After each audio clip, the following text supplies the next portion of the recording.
नमस्कार, आप देख रहे हैं कंज्यूमर स्किन। मैं हूं आपके साथ कविता थपलियाल। और मौसम बदल रहा है, गर्म हवा बहने लगी है और यही गर्मी बीमारी की बड़ी वजह बन रही है, जिसके चलते कहीं हीट स्ट्रोक हो सकता है तो कहीं लोग डिहाइड्रेशन से परेशान हो सकते हैं। ऐसे में कैसे शरीर में पानी की कमी ना होने दे, डिहाइड्रेशन बॉडी के लिए कितना खतरनाक है, इस मुद्दे पर आज हम बात करेंगे, जानने की कोशिश करेंगे कि आखिर क्या होता है डिहाइड्रेशन, कैसे दूर करें शरीर में पानी की कमी, कब जानलेवा बन जाता है डिहाइड्रेशन, बच्चों और बुजुर्गों के लिए क्या है डिहाइड्रेशन के पैमाने और क्या डिहाइड्रेशन के डर से ओवरहाइड्रेशन तो नहीं हो रहा है, और भी कई अहम पहलुओं पर हम बात करेंगे। लेकिन चलिए यहाँ पर स्वागत करते हैं हमारे मेहमानों का। हमारे साथ जुड़ गए हैं श्रेया शिवांगी, लाइफ कोच, महर्षि राजेश योगी, फाउंडर ARF, डॉक्टर विजय गुज्जर, सीनियर कंसल्टेंट, नीलम अली, डाइटिशियन। आप सभी का स्वागत है हमारी इस खास पेशकश में। और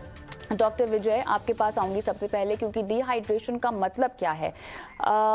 चलिए हमारे साथ जब तक डॉक्टर साहब जुड़ें तब तक हम यहाँ पर जानने की कोशिश करते हैं कि किस तरह से डिहाइड्रेशन का असर जो है आपके शरीर पर पड़ता है। ग्राफिक्स के जरिए आपकी स्क्रीन पर हम कुछ दिखाना चाहेंगे जहाँ पर डिहाइड्रेशन से क्या क्या होता है और इसके बेसिकली बड़े संकेत क्या है। तो अगर सिर दर्द है, थकान है, आपकी स्किन ड्राई हो रही है या ठंडी पड़ रही है, लगातार आपको कब्ज की शिकायत है, आपकी भूख जो है वो लगातार बढ़ रही है, साथ ही अगर पेशाब आपकी कम हो रही है, ज़्यादा प्यास आपको लग रही है, मांसपेशियों में ऐंठन है, आपके शरीर में स्टिफनेस है, ये वो तमाम संकेत हैं जो एक डिहाइड्रेटेड बॉडी के संकेत हैं और उससे पता चलता है कि आपके शरीर में पानी की कमी है।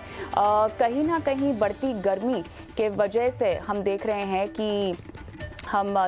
कि ये जो शिकायतें डिहाइड्रेशन को लेकर वो बढ़ती हुई दिखाई दे रही है। इंतज़ार होगा डॉक्टर साहब के जुड़ने का, क्योंकि उन्हीं के साथ हमें जानना है कि डिहाइड्रेशन के से आगे चलकर आपके शरीर में क्या कुछ हो सकता है। लेकिन महर्षि जी, आप राजेश जी ये बताएं हमें कि डिहाइड्रेशन की जो शिकायत है वो लगभग गर्मियों में होती ही है, क्योंकि गर्मी अगर बहुत ज़्यादा तेज़ी से पड़ रही है तो लोगों को अपने लाइफस्टाइल में बदलाव लाने की ज़रूरत पड़ती है। और अगर ऐसा ना किया जाए, जो कि मेरे ख्याल से हर मौसम में आपको करना पड़ता है, मौसम के मुताबिक आपको अपने खान पान में, अपने लाइफस्टाइल में चेंजेस लाने पड़ते हैं। गर्मियों में खासतौर से अगर देखा जाए तो डिहाइड्रेशन की शिकायत ना हो, इस बात का ख्याल कैसे रखा जाए? देखिए, सबसे पहले तो जब मौसम बदलता है तो हमें अपने खान पान को बहुत केयर के साथ बदलना चाहिए। सर्दियों के दिनों में बॉडी की आवश्यकता नहीं होती ज्यादा पानी पीने की, लेकिन जैसे सर्दी जाती है और गर्मी का मौसम शुरू होने लगता है तो पानी हमारी मूलभूत आवश्यकता हो जाती है सबसे पहली, क्योंकि बॉडी में 70-80% हमारी बॉडी में पानी ही है।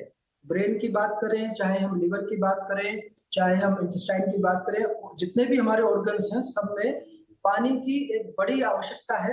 और इसकी कमी के कारण से कई बार व्यक्ति को थकान रहना, सबसे बड़ा तो जो कब्ज है, कब्ज से फिर पाइल्स हो जाना और व्यक्ति के अंदर जो ना गर्मी बन जाती है, उसके लिए कई तरह के योग में प्राणायाम भी बताए गए हैं, जिसमें शीतली प्राणायाम इसमें बहुत लाभकारी होता है डिहाइड्रेशन में। शीतली प्राणायाम, दूसरा चंद्रभेदी प्राणायाम जो हमारी बॉडी को शीतल रखता है, गर्मी से बचाव के लिए ये दोनों प्राणायाम हमें जरूर करने चाहिए। चंद्रभेदी हमारी जो लेफ्ट नोस्ट्रल है, जो हमारी बॉडी की बाएं नासिका क्षेत्र है, जब हम इससे श्वास लेते हैं, इस प्रकार से आप देख भी सकते हैं, एक बार अपने राइट नोस्ट्रल को हमने बंद किया, लेफ्ट से श्वास को धीरे धीरे लिया और श्वास को लेने के बाद श्वास को अंदर ही रोकना है कुछ देर के लिए, कुछ सेकंड के लिए, जितना आप रोक सकते हैं। जालक दर्पण लगाएंगे, गर्दन को थोड़ा नीचे झुकाते हुए शीतलता फील करेंगे, अपनी बॉडी में ठंडकता फील करेंगे। जब हम लेफ्ट से लेते हैं तो हमारी बॉडी शीतल होती है, हमारी चंद्र नाड़ी एक्टिवेट हो जाती है और राइट से धीरे धीरे श्वास को बाहर छोड़ देंगे। तो इसी प्रकार से लेफ्ट से लेना, श्वास को रोकना, बंद लगाना और राइट से श्वास को धीरे से बाहर छोड़ देना।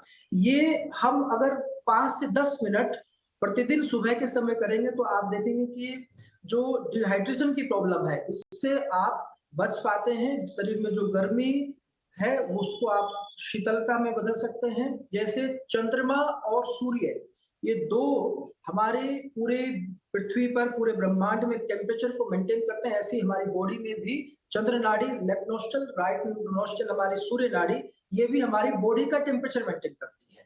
तो हमें गर्मी से बचा पाते, डिहाइड्रेशन से बचाव के लिए ये चंद्रभेदी प्राणायाम बहुत लाभकारी। दूसरा शीतली प्राणायाम।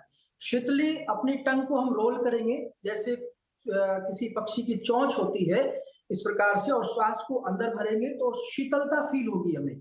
यदि आप अभी करके देखेंगे तो आपको तुरंत अभी इसका इफेक्ट फील होगा। करना कैसे है देखेंगे आप धीरे से।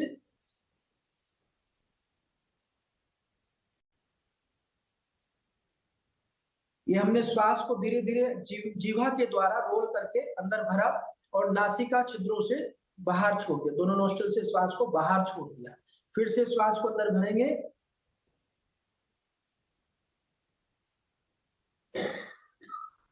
नासिका से बाहर छोड़ दिया। तो ये पूरा ठंडकता फील होती है। आप अभी जब करना शुरू करेंगे तो पहली बार में ही आपको शीतलता का अनुभव करेंगे, जिससे हमारा डिहाइड्रेशन की प्रॉब्लम से हम बच सकते हैं और हमारी बॉडी में पानी की कमी नहीं होगी। दूसरा, गर्मियों के दिनों में जब हम पानी की मात्रा कई बार जब कम हो जाती है, हमें आदत होती है सर्दियों की, हमारी बॉडी को, हमारे ब्रेन को वही आदत होती है। कई बार हम ऑफिस में काम करते हैं तो अधिकांश लोगों से मैं बात करता हूँ तो कहते हैं जी यूरिन बार बार आता है, बार बार हमें जाना पड़ता है, तो हम पानी कम पीते हैं। देखिए, पानी आपके शरीर को सबसे पहली आवश्यकता है। शरीर को चलाने के लिए पानी की जरूर आवश्यकता है। खाना आप अगर एक दिन नहीं भी देंगे तो शरीर चल जाता है, लेकिन पानी की कमी में शरीर को बहुत नुकसान उठाना पड़ता है। हमें चक्कर तक आ जाते हैं, बेहोशी तक आ जाती है पानी की कमी के कारण से। तो पानी प्राथमिकता में रखें। आप काम को थोड़ी देर के लिए स्टॉप करें, पानी पिएं, और पानी पीने के बाद जब आप यूरिन का प्रेशर आता है तो उसे भी ना रोकें, नहीं तो उससे कई तरह की दूसरी बीमारियां हो जाती हैं, पथरी होने के चांसेस बढ़ जाते हैं। तो पानी की मात्रा सबसे आवश्यकता है गर्मियों के दिनों में विशेष तौर पर। ऐसे अपनी डाइट में आप चेंज करें, जितने भी तरल फल हैं, तरबूज है, खरबूज है, ये सब गर्मियों के मौसम में प्रकृति ने हमें इसीलिए प्रदान किए हैं ताकि हमारी बॉडी में डिहाइड्रेशन की प्रॉब्लम ना हो, हमारी बॉडी पूरा हाइड्रेट रहे। और नमक की मात्रा पर भी आपको विशेष ध्यान देना चाहिए। नमक सबसे पहले तो खाने में आयुर्वेद के अनुसार सेंधा नमक, जो रॉक सॉल्ट होता है, उसका प्रयोग करें, उससे डिहाइड्रेशन की प्रॉब्लम नहीं होती। जो सी सॉल्ट है इसे थोड़ा अवॉइड करें गर्मियों के दिनों में खास तौर पर। और नमक कम से कम खाएं। ज्यादा नमक भी आपके बॉडी में पानी को स्टोर नहीं होने देता, जिससे डिहाइड्रेशन की प्रॉब्लम बढ़ जाती है। तो इस तरह से कई तरह के जो कारण हैं इनको हम दूर करें, और बिल्कुल जो हमें अहम बदलाव जो लाने बहुत ज़रूरी है। और ऑब्वियसली अगर योगा का साथ आपको मिल जाए तो जैसा कि आपने समझाया, शीतलता आपके शरीर में आना बहुत ज़रूरी है। कम से कम अगर गर्मी बहुत ज़्यादा पड़ रही है तो आपकी बॉडी में पानी की कमी ना हो। जहाँ तक खान पान की बात है उसके लिए हम डाइटिशियन से बात करेंगे अगर हमारे साथ वो जुड़ जाएं। लेकिन श्रेया, आप एक लाइफ कोच हैं। गर्मी जब बढ़ती है तो किस तरह से अपने लाइफस्टाइल में चेंजेस लाने चाहिए? थैंक यू ये सवाल पूछने के लिए। मेरा ये मानना है कि हमारा स्ट्रैटेजिक अप्रोच होना चाहिए टुवर्ड्स एवरीथिंग। तो मेरी एक स्ट्रैटेजिक लिविंग मॉडल है जिसको मैं कहती हूँ माइंडफुल हाइड्रेशन। अब माइंडफुल हाइड्रेशन क्या है कि आप इसे एक वेन डायग्राम की तरह विजुअलाइज करें। जो पहला सर्कल है वो है इंटेंट सेटिंग। हर मॉर्निंग आप कुछ सोचते हैं मल्टीपल, बट कुछ सेकेंड्स, 30 सेकेंड्स अपने लिए निकालें और कहें कि आज मैं healthy and happy body visualize कर रहा हूं। दैट इंटेंट सेटिंग आपका पहला घेरा है। दूसरा है सेल्फ अवेयरनेस। आप सचेत रहें। जैसे अभी सर बता रहे थे, आपको अगर यूरिन का कलर डिफरेंट दिख रहा है तो आपका दिमाग बॉस की ईमेल पे नहीं होना चाहिए। अगर आप फुल्ली प्रेजेंट है इन दैट नाउ मोमेंट तो आप ऑब्जर्व करेंगे। या बाहर मार्केट में दौड़ रहे हैं, भीड़ में दौड़ रहे हैं, शॉप टू शॉप आपका रिटेल टारगेट है, आपको सेल्स मीट करना है, टारगेट नंबर्स, बट आप स्वेट कर रहे हैं, लोग कह रहे हैं बहुत गर्मी है, तो पॉज करें, रिफ्लेक्ट करें और एक्ट करें। वो तब होगा जब आप सेल्फ अवेयर रहेंगे, हाँ, सजग रहेंगे। तो जब वो होता है तो फिर तीसरा घेरा है मेरा ग्रैटिट्यूड एटीट्यूड। तो जब आप पानी पीने जाएं, जैसे सर ने बोला पानी है, सीजनल फल है, बहुत सारे सोल्यूशंस बताए, ब्रीथ इन बताया उन्होंने, तो वहां मेरा माइंडफुल हाइड्रेशन का जो थर्ड घेरा है वो है gratitude attitude for playfulness life. उस चीज को एक्सपीरियंस करें जब आप पानी का ग्लास होल्ड करें या वाटर बॉटल होल्ड करें। तो ये गेम मैं ऑफन प्ले करती हूँ। मैं तो ये पानी का सोर्स क्या है, कभी आएगा ये वाटर हिमालय का है, एंड देन आप उस हिमालय का वाटर पी रहे हो, इन योर वो एनर्जी, वो वाइब्स आप सोक कर रहे हो। कभी हम लोग कहते हैं ये गंगा नदी से पानी आया है, कभी कहते हैं ये क्लाउड से आया है, तो वो प्लेफुल हो जाता है। आपने बोला बच्चे are impacted, senior citizen are impacted, तो स्पेशली बच्चों के साथ, बिकॉज वो अभी समर वेकेशन है, वो घर में तो रहेंगे नहीं, उन्हें बाहर स्विमिंग करना है, उनको टेबल टेनिस खेलना है, उन्हें फुटबॉल खेलना है। तो ये प्रैक्टिसेस अगर आप प्लेफुल बना देंगे तो ग्रैटिट्यूड एटीट्यूड के साथ वो उनके अडॉप्शन में आ जाएगा, क्योंकि करना क्या है ये तो उन्हें पता है।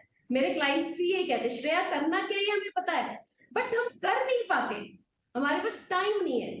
तो जब आप ये माइंडफुलनेस को अडॉप्ट करेंगे और माइंडफुल हाइड्रेशन मॉडल को अडॉप्ट करेंगे, तो इसको अडॉप्ट करना, इसको प्रैक्टिस में लाना और इसको मास्टरी करना आपके लिए इजी हो जाएगा।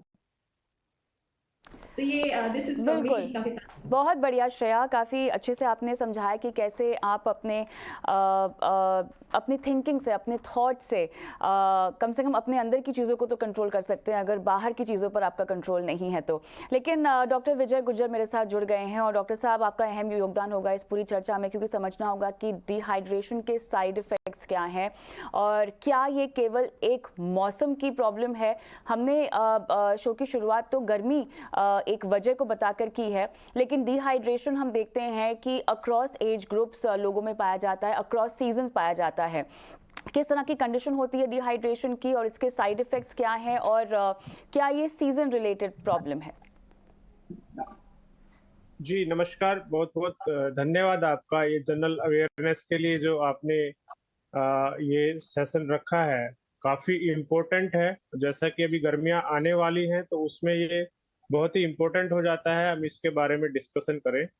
मैं बेसिकली बुजुर्गों का डॉक्टर हूँ, जेनेटिशियन हूँ, तो जो हमारे बुजुर्ग हैं उनका, जैसा कि अभी श्रेया जी ने भी बताया कि, और पहले भी जो आचार्य जी थी वो भी बोल रहे थे कि बुजुर्गों में और बच्चों में इसका बहुत ज्यादा असर देखा जाता है डिहाइड्रेशन का, क्योंकि उनके पास रिजर्व कम होता है, उनकी बॉडी में इतना रिजर्व नहीं होता है, वो बहुत जल्दी ही डिहाइड्रेट हो जाते हैं। तो ये हमें देखना होगा हमारे बुजुर्गों को। और बहुत से बुजुर्ग जो डिमेंशिया या भूलने की बीमारी या डिप्रेशन से पीड़ित होते हैं, वो अकेले रहते हैं, उन्हें जो है अकेले उनका कोई ख्याल रखने वाला नहीं है, तो वो कुछ लोग ओल्ड एज होम्स वगैरह में रहते हैं, तो वो कई बार बता भी नहीं पाते हैं, और उनकी जो रिक्वायरमेंट है पानी की, बहुत से बुजुर्ग जो है, जैसे कि अभी आचार्य जी बता रहे थे कि लोग पानी नहीं पीते हैं कि उन्हें यूरिन के लिए जाना पड़ेगा, वो भी एक उनके लिए टास्क हो जाता है, तो उससे बचने के लिए वो पानी कम पीते हैं। और अभी जैसे कि क्लाइमेट चेंज हो रहा है, जैसे कि हम सब बात कर रहे हैं ग्लोबल वार्मिंग और इसकी, तो टेम्परेचर जो है बहुत एक्सट्रीम तक जाता है। तो जिन बुजुर्गों को पहले से हार्ट की दिक्कत है या डायबिटीज है या किडनी की दिक्कत है, ऐसे पेशेंट्स बहुत जल्दी जो है डिहाइड्रेट होते हैं, और उनके जो ऑर्गन, मल्टी ऑर्गन डिसफंक्शन तक उनकी बात चली जाती है, वो आईसीयू में भी उन्हें कई बार एडमिट होना पड़ जाता है।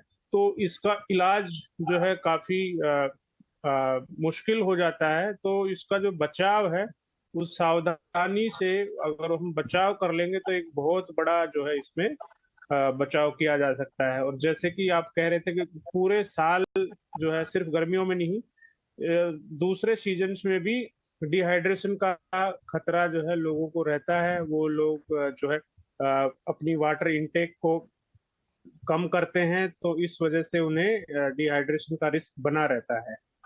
तो हमें चाहिए कि हम डॉक्टर साहब, क्या ये केवल पानी की कमी से ही, डॉक्टर साहब क्या ये केवल पानी की कमी से ही हम डिहाइड्रेशन की शिकायत हमें महसूस होती है, या इसके और भी ट्रिगर्स हो सकते हैं? पानी की कमी वन ऑफ द रीजंस क्या है? पानी की कमी प्लस दूसरा जो है, जो हम बोलते हैं कि बाहर जो एनवायरनमेंट का टेम्परेचर जो है वो ज्यादा हो जाए तो इवेपोरेशन से और उससे जो है वाटर लॉस ज्यादा होता है। तो दूसरा जो दवाइयां कई बार चलती हैं लोगों की, डायूरेटिक्स हम जिसे बोलते हैं, जिससे यूरिन ज्यादा पास होता है, तो उससे भी जो है डिहाइड्रेशन होती है लोगों में। राइट, नीलम आपके पास आऊंगी क्योंकि बहुत ज़रूरी है लोगों को ऐसी डाइट देना जिसमें भरपूर तरीके से एक तो उनको लिक्विड इंटेक मिले और दूसरा पानी कितना आपको पीना चाहिए। तो डाइट से शुरू करते हैं क्योंकि वैसे तो गर्मियों में अधिकतर प्यास बहुत लगती है, तो बाय डिफ़ॉल्ट भी हम पानी ज़्यादा पीते हैं, लेकिन उसके बावजूद भी डिहाइड्रेशन की शिकायत होती है। तो कैसे इसको बैलेंस आउट किया जाए, नीलम? थैंक यू मैम सवाल करने के लिए। ये हमारी बॉडी में पर 1 ml जो है वाटर की रिक्वायरमेंट होती है पर किलो कैलोरी अगर एनर्जी का इंटेक है, यानी कि अगर आप 1000 किलो कैलोरी की डाइट ले रहे हैं तो 1 लीटर पानी एक एडल्ट बॉडी को, नॉर्मल बॉडी को चाहिए होता है उसको मेटाबोलाइज करने के लिए। तो ये तो मतलब मिथ है कि 3 लीटर पानी पीजिए या 4 लीटर पानी पीजिए, उससे आपको बॉडी की, सब लोगों की अपनी अपनी रिक्वायरमेंट होती है पानी की। इसमें ऐसा कोई कुछ वो नहीं है कि आपको 3-4 लीटर पानी ही पीना जरूरी है। और दूसरी बात, इलेक्ट्रोलाइट जो हमारे बॉडी के अंदर होते हैं, 85 ग्राम के करीब सोडियम होता है, 140 के ग्राम के करीब पोटेशियम होता है। तो जब वाटर लॉस होता है तो ये इलेक्ट्रोलाइट बैलेंस भी बॉडी का बिगड़ता है और इसकी वजह से बहुत सारी कॉम्प्लिकेशंस हो सकती हैं, जैसे डिलेड आपका एक्सक्रीशन डिले हो रहा है, आपके जो न्यूट्रिएंट्स हैं वो कम एब्जॉर्ब हो रहे हैं, पुअर एब्जॉर्प्शन हो रहा है उनका। दूसरी बात, किडनी के फंक्शन माल फंक्शन की शिकायत हो सकती है और सर्कुलेटरी फंक्शन फेलियर हो सकता है। इस तरह की शिकायतें आपको देखने को मिल सकती हैं, रिजल्ट्स देखने को मिल सकते हैं। दूसरी बात क्या है कि इसका कॉज क्या है। ज्यादातर जो गर्मियों में लोग प्यास लगेगी तो पानी पीने की बजाय कोल्ड ड्रिंक की तरफ भागते हैं या जूसेस की तरफ भागते हैं, तो वो एक बड़ी वजह है क्योंकि ये डायूरेटिक्स इफेक्ट है इनके। डिहाइड्रेशन की बहुत बड़ी वजह है। कॉमन यूथ में जो डिहाइड्रेशन होता है वो पानी को प्रेफर ना करके कोल्ड ड्रिंक और जूसेस को प्रेफर करना है। और ऐसे ही फीमेल्स हैं वो टी कॉफी को ज्यादा प्रेफर करती हैं। डिहाइड्रेशन की वजह से हेडेक पूरा होगा तो वो या टी या कॉफी को प्रेफर करेंगे बजाय पानी या लस्सी पीने के। तो इस तरह से डिहाइड्रेशन की कॉम्प्लिकेशन धीरे धीरे बढ़ती चली जाती हैं। तो हमें डाइट में ये समझना होगा, high protein high fibre diet अगर आप ले रहे हो तो उसके साथ पानी का इंटेक आपको ज्यादा करना है। अगर हाई फैट डाइट आप ले रहे हो तो उसके साथ आपको पानी का इंटेक ज्यादा करना है। ये सब चीजें हम कॉमन मिस्टेक हैं, जो छोटी छोटी मिस्टेक हैं और ये डिहाइड्रेशन की तरफ लीड करती हैं। तो इस तरह से पानी का जो इंटेक है वो आपकी बॉडी वैसे खुद बताती है कि कितना आपको पानी पीना है, लेकिन फिर भी बहुत सारी कंडीशंस में हमें नहीं पता चल पाता है कि पानी कितना पीना है। तो एक कॉमन सा जो मैथ है वो ये है कि पर किलो कैलोरी एनर्जी जो आप इंटेक कर रहे हो उसके लिए आपको 1 ml वाटर की रिक्वायरमेंट होती है नॉर्मल कंडीशन में।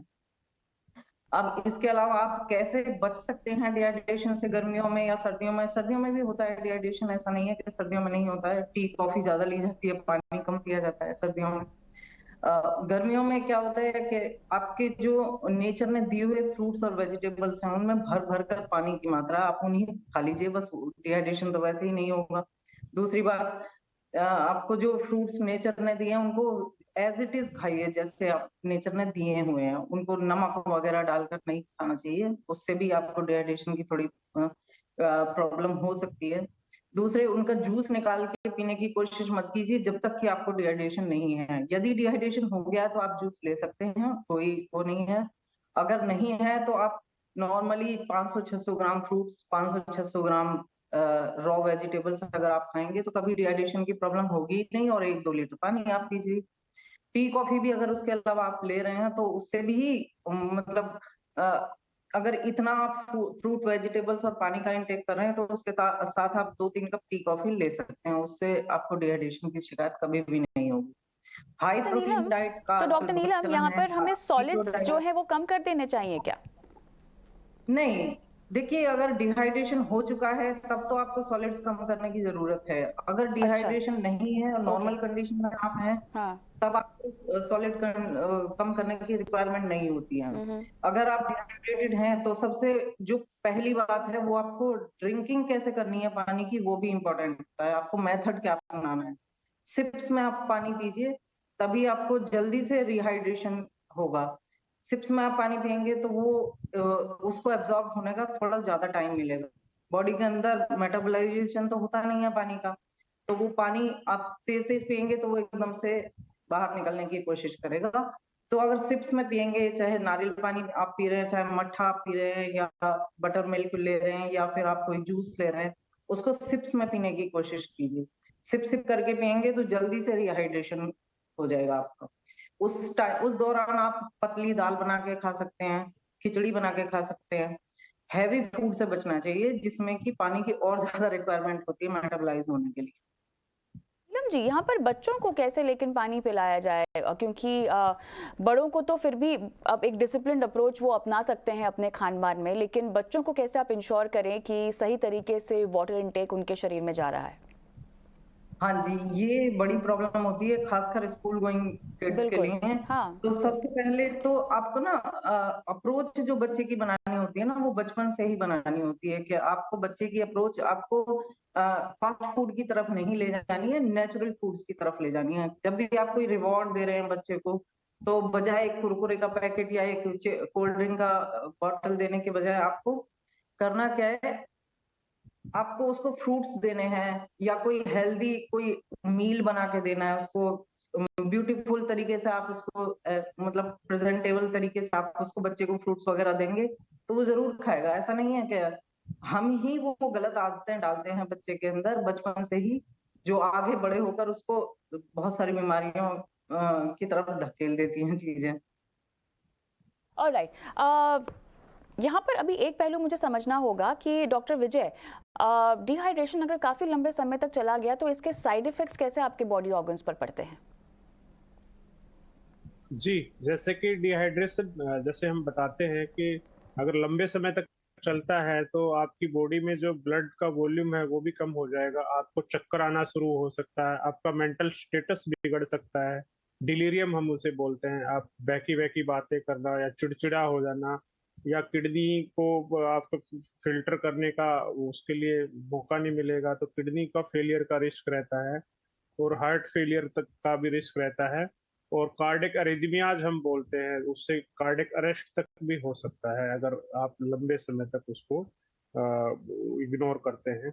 क्योंकि शरीर में इसका ऑप्शन कुछ नहीं होता है, तो इसमें बहुत काफी एक इमरजेंसी होती है। अगर हीट स्ट्रोक टाइप का हो जाता है तो उसको अर्जेंटली अगर ट्रीट ना किया जाए तो मौत तक भी हो सकती है। काफी, जैसा कि आपने देखा भी होगा कि हम लू लगने से मौत हुई, बहुत से जो राज्य है जिनमें बहुत ज्यादा धूप पड़ती है या लू चलती है, तो वहां पर जो बुजुर्ग लोग या जो काम करने वाले लोग हैं, वो नौकरी पेशा वाले लोग जो सड़क पर या बहुत धूप में उन्हें काम करना पड़ता है, तो एकदम से उनको हीट स्ट्रोक हो जाता है, और अर्जेंटली ट्रीटमेंट अगर ना मिले तो उनको मल्टीपल ऑर्गन डिसफंक्शन तक हो जाता है। डॉक्टर साहब, क्या ओवरहाइड्रेशन की भी कोई शिकायत होती है? क्या इस तरह की भी कोई कंडीशन हो सकती है? डॉक्टर विजय? ओवर हाइड्रेशन बेसिकली बॉडी जो है हमारी वो एडजस्ट कर लेती है, अगर एक्सेस वाटर हम लेते हैं उसको यूरिन के थ्रू जो है बाहर निकाल देती है, बशर्ते आपका किडनी ठीक हो, आपका जो हार्ट है उसका जो पंपिंग कैपेसिटी है वो ठीक हो। आपने देखा होगा कि बहुत से बुजुर्ग लोग या जो जिनका हार्ट फेलियर होता है उनके पैरों में स्वेलिंग आ जाती है, या जो एक्सेस वाटर है फिर वो उनके लंग्स में जमा होना शुरू हो जाता है, तो उससे उनका सांस फूलने लग जाता है। तो हार्ट फेलियर वाले जो पेशेंट्स हैं या किडनी फेलियर वाले पेशेंट्स हैं, उनके लिए एक लिमिटेड उनको बताया जाता है कि आपको 1 से 1.5 लीटर या 1 से 1.25 तक ही आप पानी ले सकते हैं। इससे ज्यादा लिक्विड इनटेक मतलब आप करेंगे तो वो आपके बॉडी को मतलब परेशान करेगा। तो उनके लिए जो है इसमें समस्या होती है। अदरवाइज को जो नॉर्मल हेल्दी इंडिविजुअल है उसमें अगर वो पानी मतलब ज्यादा लेते हैं तो उसको किडनी जो है आपकी और आपका शरीर जो है उसे एक्सेस जो वाटर होता है उसे बाहर निकाल देता है। ऑलराइट, तो इन बातों का ख्याल रखना बहुत ज़रूरी है।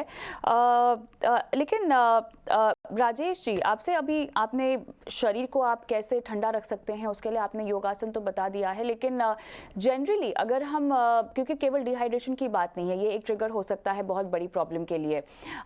ओवरऑल हेल्थ पर्पस और फिटनेस पर्पस से अगर किसी को कोई योगासन करना हो तो क्या प्राणायाम ही एक लौता योगासन है जिसके ज़रिए आप सभी हेल्थ कंडीशंस पर कंट्रोल पा सकते हैं? देखिए, ये जो हमने बात की अभी चंद्रवृद्धि प्राणायाम, शीतली प्राणायाम, ये अकॉर्डिंग टू योर डिजीज, अगर आपको बॉडी को शीतलता देनी है तो आप चंद्रवृद्धि करें। अगर आपको शीतलता की आवश्यकता नहीं है, ठंडकता की आवश्यकता, तो आप नाड़ी शोधन प्राणायाम का अभ्यास करें। उससे बॉडी में एक बैलेंस बनता है आपका, वो आपके हर प्रॉब्लम का सॉल्यूशन हो सकता है। चाहे आपको हार्ट की प्रॉब्लम हो, आपको लंग्स की प्रॉब्लम हो, आपको लिवर की प्रॉब्लम हो, क्योंकि बॉडी को चाहिए एक संतुलन, एक बैलेंस, वात पित्त कफ। ये आयुर्वेद के अकॉर्डिंग ये बहुत बड़ी साइंस है, हमारे ऋषियों की बहुत बड़ी खोज है जिस पर आज रिसर्च चल रही है और मॉडर्न साइंस उसको एक्सेप्ट करती जा रही है। और ये जो प्राणायाम की हम बात कर रहे हैं तो नाड़ी शोधन एक संतुलन देता है, आपकी बॉडी में वात पित्त कफ को बैलेंस करता है।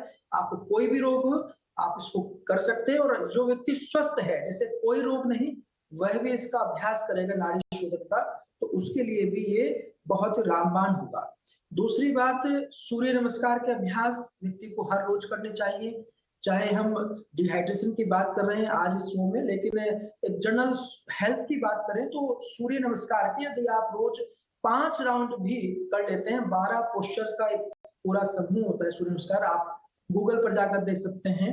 तो इसमें जो है ये 12 पोस्चर आपकी बॉडी को पूरी तरह से आरोग्य प्रदान करते हैं। आपकी नाड़ियों पर उसका इफेक्ट पड़ता है, आपके ब्रेन पर उसका इफेक्ट पड़ता है, आपके ब्लड सर्कुलेशन पर उसका इफेक्ट पड़ता है, आपके रेस्पिरेटरी सिस्टम पर उसका इफेक्ट पड़ता है, आपके बॉडी के मेटाबॉलिज्म पर उसका बड़ा अच्छा इफेक्ट पड़ता है। तो सूर्य नमस्कार 5 राउंड तो कम से कम हर व्यक्ति को करने चाहिए, जिसके पास समय है या नहीं है। आजकल समय का बड़ा अभाव रहता है, व्यक्ति एक जनरल सा व्यू रहता है कि समय नहीं। बिल्कुल। तो समय सबके पास 24 घंटे ही है, ईश्वर ने 24 घंटे दिए हैं। अगर हम उस समय का सही उपयोग करना चाहते हैं, योग ही एक रास्ता है अपने आप को स्वस्थ बनाने का, तो आप रोज 10-15 मिनट, आधा घंटा जरूर निकालें सुबह के समय और योग करें। तो आपको ये जितनी भी समस्याएं हैं, हेल्थ से संबंधित समस्याएं हैं, चाहे मानसिक समस्या, आजकल मन की समस्याएं बहुत ज्यादा जी बिल्कुल, जिस तरह से जिंदगी में आपाधापी बढ़ रही है, भागदौड़ बढ़ रही है, अपने आप को mentally, emotionally, physically, psychologically fit रखना बहुत जरूरी है। लेकिन बहरहाल गर्मी के इस मौसम में डिहाइड्रेशन से कैसे बचना चाहिए, इसके तमाम टिप्स देने के लिए आप सभी का बहुत बहुत धन्यवाद। मुझे भी इजाजत दें, नमस्कार।